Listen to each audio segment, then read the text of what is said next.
make it 4. I want to talk to us today about authentic versus inauthentic work. In pre-K, a child's work must be authentic. What does that mean? That means that whatever it is that's on that paper is from the child. It is the child who cut it, it's the child who glued it, it's the child who drew it, whatever the picture is. It has to be authentic, right? From that child. The teacher can model for them on their own paper, but it's the child that actually does the work, okay? Because one of the things that's a big pet peeve of mine is to see cookie cutter work. Cookie cutter work. What does that actually mean? So that means basically when the teacher cuts out the things. So I'll show you a piece of work that is cookie cutter.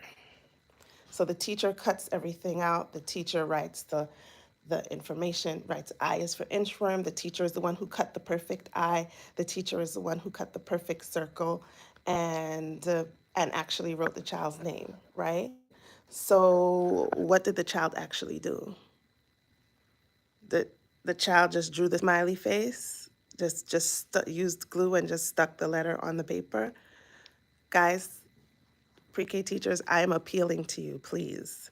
Let the child do the work, okay? I'm gonna show you an example of an authentic piece of work that is basically the same letter. So obviously we're learning the letter I, and here is an authentic piece of work that a child actually did, okay? Now, in this piece of work, you can see a child cut that, okay? The child cut each piece of paper. The child organized the letter to create the letter I. The child drew an insect and attempted to write the word insect. And the child also gave the information about what he did, okay?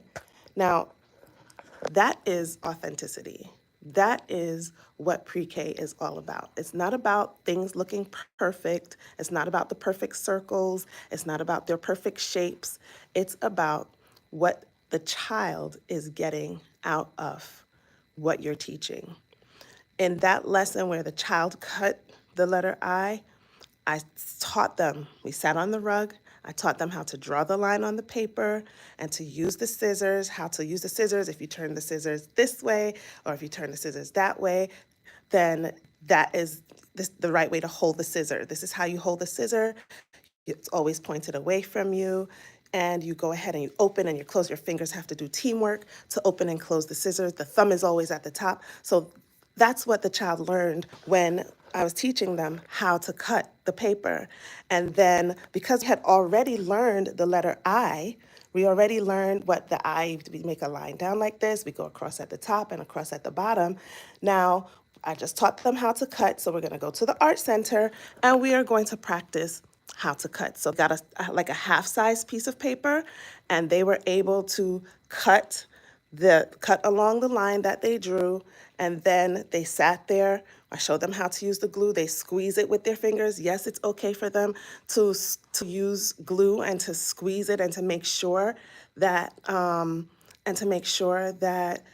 that they could use the amount of glue, whatever amount of glue that they use, but that they're not using too much.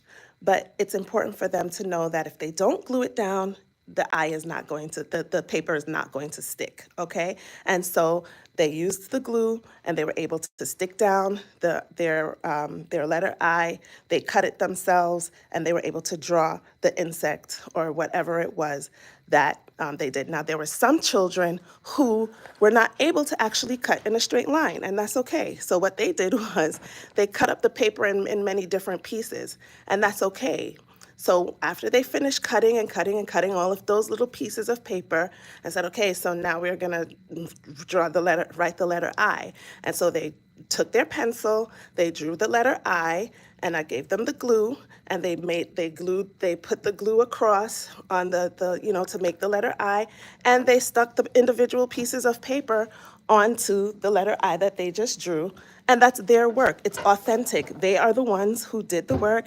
They are the ones who did it. Here's another one where a kid, he cut up so many pieces of paper, but that's his eye. Okay, that's the level that he's at. That's the level of ability that he's able to do. In pre-K, it's important for us to honor where our children are and not try to override them with our with what we want them to do or how we think it should look. It should never be just looking like a perfect letter I. This is not authentic work. This is not something that the child actually did. Okay, so let us just normalize that in pre-K. That try to figure out a way. Try to figure out what skills are needed that you have to teach the child in order to do the project that you think you want them to do, okay? If you have to teach them how to cut, take the time and teach them how to cut. If you have to teach them how to use the glue, take the time and teach them how to do that so that their work will actually be their work, and they'll learn how to cut, they'll learn how to paste, they'll learn how to organize their work, they'll learn so much more than if the teacher cuts and just present them with a pre-cut thing or a pre-cut, you know, a pre-done thing for them to just stick onto the paper. All right, so I gotta go. I hope you guys found this helpful. Like and subscribe. Send this to somebody that you think might you know this might benefit, because as pre-K teachers, we really need to honor the child's authentic work. That means they have to do everything, which means that we as the teachers have to teach them how to do it. Have a great day.